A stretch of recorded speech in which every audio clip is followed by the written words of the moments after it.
پاکستان میں مرد سیاستدانوں کو تو چھوڑیں، خواتین سیاستدانوں کے ساتھ 9 مئی کے نام پہ اور عمران خان کا ساتھ نہ چھوڑنے کے نام پہ سیاست کا مقابلہ سیاست سے نہیں، سیاست کا مقابلہ چادر کھینچنے سے، خونریزی کرنے سے اور عزتوں کی پامالی سے شروع کیا ہے۔ سر یہ میرے پاس رپورٹ ہے HRCP 2020 کی، سر اس کی ریسرچ کہتی ہے کہ 90% پاکستانی خواتین نے کہیں پر بھی زندگی کے کسی حصے میں ڈومیسٹک وائلنس کا وہ شکار ہوئی ہے۔ تو اسپیکر صاحب، جب 90% خواتین کہیں پر ڈومیسٹک وائلنس کا شکار ہوئی ہیں، وہاں پہ کوئی آدمی جس کا ذہنی توازن شاید درست نہ ہو اور اپنا آپ کو بڑا امپاورڈ سمجھتا ہو، میل شوونزم ہے، وہ بند دروازوں کے پیچھے کسی خاتون کے اوپر جو ہے وہ تشدد کرتا ہے تاکہ اس کی چیخیں سنائی نہ دیں۔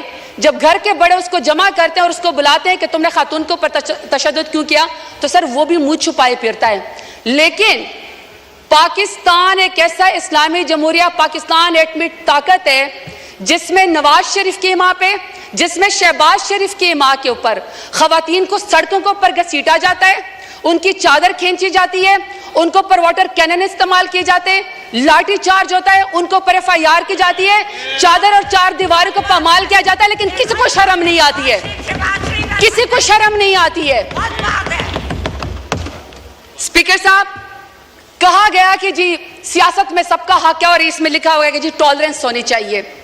اگر ٹالرنس ہونی چاہیے تو اسپیکر صاحب، کسی کے ساتھ تو کسی کے والد صاحب، کسی کے دادا صاحب کوئی وزیر تھے، پاکستان کی خدمت کی تھی، کہیں پر کسی کا جو ہے وہ پیری مریدی کا معاملہ ہے، کہیں پر جو ہے وہ کسی وزیر اور مشیر کے یا کسی کا کہتا ہے کہ جی میں فلانے تم اندار سردار کا بیٹا ہوں اور بیٹی ہوں۔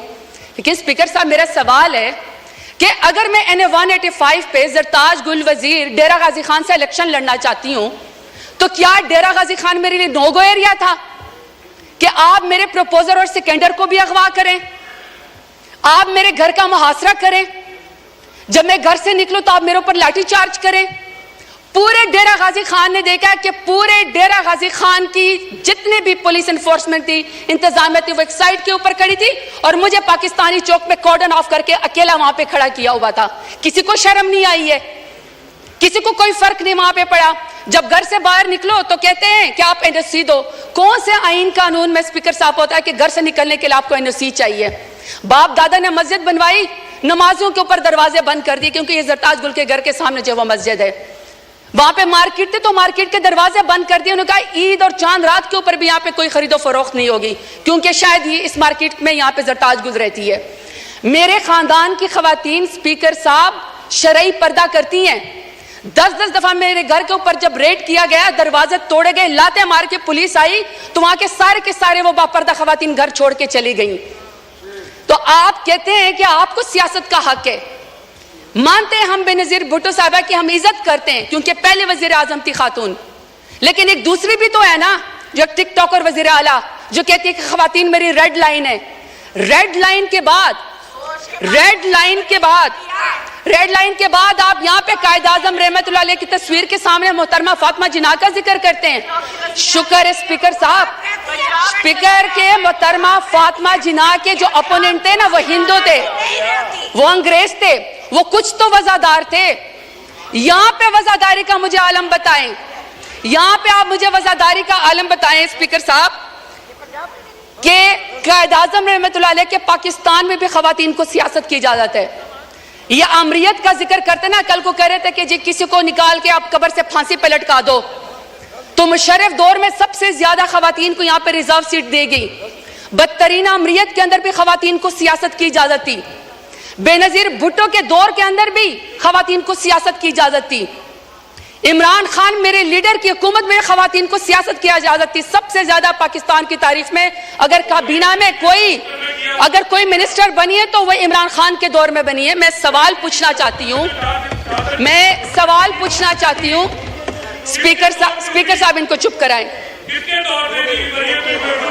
آرڈر ان دا ہاؤس، محترمہ آپ بولیں۔ اسپیکر صاحب میں صرف سوال پر یہ کرنا چاہتی ہوں کہ جب نواز شریف کا دور آئے گا، جب شہباز شریف کا دور آ گیا تو کیا خواتین کے اوپر سیاست کے دروازے بند ہوں گے؟ ہمیشہ ان کی کریکٹر اساسینیشن ہوگی؟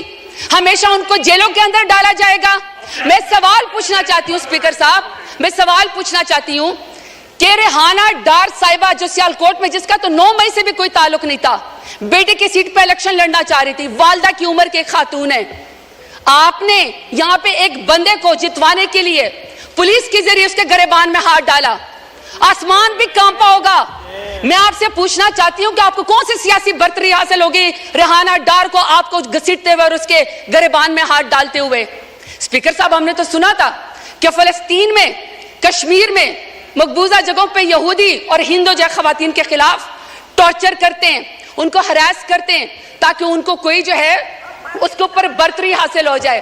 اسپیکر صاحب، میرا سوال ہے اسپیکر صاحب کہ جب عالیہ حمزہ کو، پڑھی لکھی خاتون انجینئر ہے، جب عالیہ حمزہ کو ان کی 3 بیٹیوں کے سامنے رات کو اس کے بیڈ روم سے بالوں سے کھینچ کر مرد پولیس والوں نے سیڑھیوں کے اوپر گھسیٹا، تو میں شہباز شریف سے پوچھنا چاہتی ہوں کون سی سیاسی برتری آپ کو پاکستان تحریک انصاف کے اوپر حاصل ہو گئی؟ اب میں ڈاکٹر یاسمین راشد کا ذکر کرنا چاہتی ہوں۔ اسپیکر صاحب، ڈاکٹر یاسمین راشد ہیں، ایکس منسٹر ہے ہیلتھ کی، اور وہ اس قوم کی خدمت کر چکی ہے، کینسر کی سروائیور ہے، ایک لیڈر خاتون ہے۔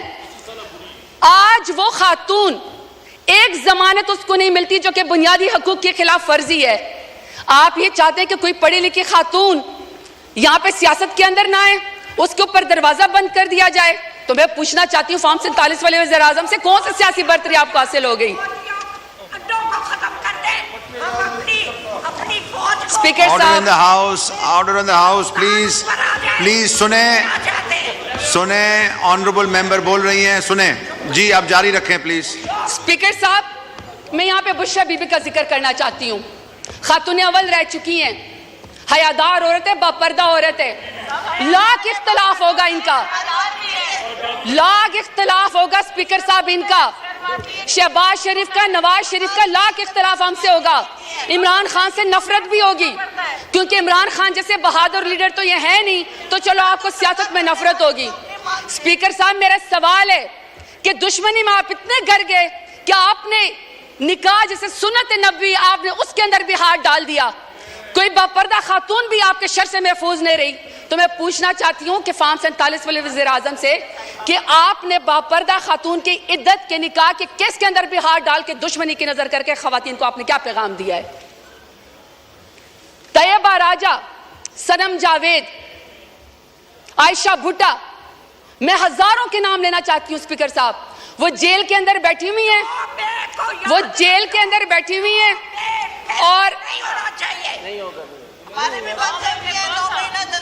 Order in the house please, سب نے بولنا ہے، ہر کوئی اپنی باری میں بولے جی۔ اسپیکر صاحب، عالیہ حمزہ، عائشہ بھٹا، صنم جاوید، اسی طریقے سے سر طیبہ راجہ، وہ پولیس کی کسٹڈی میں بیٹھی ہوئی ہیں، اور طیبہ راجہ کہتی ہیں کہ ان کی والدہ تہجد کی نماز پڑھ رہی تھی اور ان کو کوئی پولیس آفیسر کوئی ریپ کی ویڈیو بھیجتا ہے۔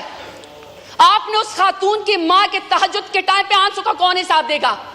یہ چاہتے ہیں کہ یہاں پہ سیاست و خواتین کی، یہ علمبردار ہے خواتین کی سیاست کے، یہ کمیٹی بنائیں گے سیاست کے خواتین کی۔ مجھے بتائیں اسپیکر صاحب، جو وزیر اعظم، جو نون لیگ 14 شہیدوں کا خون کر کے خواتین کے سر سے چادر اتار کے کرسی کے اوپر بیٹھی ہو، تو میں بتانا چاہتا ہوں نہ تمہاری کرسی رہے گی، نہ تمہاری بیٹیوں کے سر کے اوپر چادر رہے گی، کیونکہ بیٹیاں سانجی ہوتی ہیں، عزت سب کی ہوتی ہے۔ یہ اسپیکر صاحب میں آپ کو ذرا فیکٹس اینڈ فگر بتانا چاہتی ہوں۔ یہ 21 اپریل 2024 کی سٹینڈنگ کمیٹی کی رپورٹ ہے، پی ڈی ایم کی 2 سال کی، انکلوڈنگ ان کی جماعت کی، پی ایم ایل این کی۔ سر، اس رپورٹ میں کہتے ہیں کہ خواتین قیدیوں میں 60% اضافہ ہوا ہے۔ واٹ اے شیم! آپ نے مہنگائی تو کر دی، کتنی شرمناک بات ہے کہ آپ سے ملک تو سنبھالا نہیں جا رہا، آپ کشمیریوں کا خون کرتے ہیں، آپ خواتین کو سڑکوں کو پر گھسیٹتے ہیں، آپ کسانوں کی پٹکی اتارتے ہیں، لیکن آپ کے پورٹ فولیو پہ ماشاءاللہ سے کیا ہے کہ 60% خواتین کا اضافہ ہوا ہے قیدیوں میں۔ اس کا حساب ہمیں کون دے گا؟ چلیں چھوڑے، ہم نہیں مانتے. آپ ہماری رپورٹ کو, ہماری اس بات کو یہ رد کر دیں, کیونکہ میں تو پی ٹی آئی کی ہوں. ذرا اپنے مائی باپ امریکہ سپر پاور کی اسٹینڈنگ کمیٹی کی ذرا ان کی رپورٹ پڑھیں. یہ جی اسپیکر صاحب, یہ اسٹیٹ ڈپارٹمنٹ کی ہیومن رائٹس کمیٹی کی رپورٹس ہیں. ذرا یہ پی ایم ایل این کا میں آپ کو ذرا ان کا پورٹ فولیو بتانا چاہتی ہوں. وہ کہتے ہیں ان کی نون لیگ کی پہلی حکومت کا خاصہ ہے اغوا, ابڈکشن. دوسرا ہے جعلی مقدمات. تیسرا ہے سیاسی مخالفین کا قتل. پھر ہے دور حراست, جسمانی ریمانڈ. پھر ہے سیاسی کارکنان کو ہراساں کرنا, ضمانت ملنے کے باوجود دوبارہ گرفتار کرنا, ججوں پر انصاف نہ کرنے کے لیے ان کے ویڈیوز بنانا, شہریوں کی زندگی کو میں غیر قانونی طور پر مداخلت کرنا, صحافیوں کو سچ بولنے سے روکنا, احتجاج اور نقل و حرکت کو روکنا, سیاسی سرگرمیوں سے طاقت کے زور پر روکنا, اور ماشاءاللہ رشوت, بھتہ خوری اور اقربا پروی. یہ ان کا پورٹ فولیو ہے پی ایم ایل این کا, اور یہ یہاں پہ آ کے جاتے ہیں عمران خان کا مقابلہ کرنے کے لیے. شکریہ. نہیں سر مجھے سر 5 منٹ چاہیے. میری آپ سے ریکویسٹ ہے سر, وائنڈ اپ کریں. ریکویسٹ ہے سر, 1 منٹ میں وائنڈ اپ کریں پلیز. سر 5 منٹ ریکویسٹ ہے پلیز. ابھی آپ کے ذہن قریشی صاحب نے ابھی بولنا ہے, آپ پلیز وائنڈ اپ کریں. سر میری پہلے ریکویسٹ یہ ہے کہ ہمیں تمام خواتین کی رپورٹ دی جائے, ان کی ہیلتھ کی رپورٹ دی جائے, اور ہمیں یہ بتایا جائے کہ ان کو کتنا جو ہے وہ کاؤنسل ضمانتوں کے لیے ان کو کتنا جیل کے اندر 15 سے 20 ہزار خواتین جو ہیں, ہمیں اس کا حساب بتایا جائے. ہم ان کی رپورٹ کے اوپر یقین نہیں کرتے, کیونکہ پی ڈی ایم اور especially P M L N کی وجہ سے تو خواتین کے ساتھ مظالم ہو رہے ہیں. یہاں پہ کسی ایسے انڈیپینڈنٹ ادارے کو انوالو کیا جائے جو ہمیں اس رپورٹنگ میں مدد دے. دوسرا سر 22.5 ملین جو بچیاں اسکولوں سے باہر ہیں, اس میں سب سے بڑی تعداد جو ہے وہ اسکول کی بچیوں کی ہے. سر ہمیں اس کا ٹارگٹ بتایا جائے کہ کب ہوگا. سر تیسرا, خواتین سیاستدانوں کو, سر 1 سیکنڈ سر پلیز, خواتین سیاستدانوں کو سر جب آپ گرفتار کرنے کے لیے آتے ہیں, خدا کا واسطہ سر کوئی مرد نمائندہ یا کوئی سر اہلکار جو ہے ان کو نہ گھسیٹے, نہ ان کو سر ہراساں کرے, بلکہ سر ان کو بلائیں, خود خواتین جو ہے وہ جا کے تھانے میں پیش ہو جائے گی. سر آخر میں اپنے ڈیرہ غازی خان کے غیور عوام کا شکریہ ادا کرنا چاہتی ہوں. میں آپ سے 2 منٹ کر کے حساب مانگتی ہوں, لیکن سر اگر میرے ڈیرہ غازی خان کی غیور عوام نے مجھے عمران خان کے نام پہ ووٹ نہ دیا ہوتا تو آج جو سرداروں نے میرے لیے گڑھا کھودا تھا وہ خود اس کے اندر شکر گر چکے ہیں.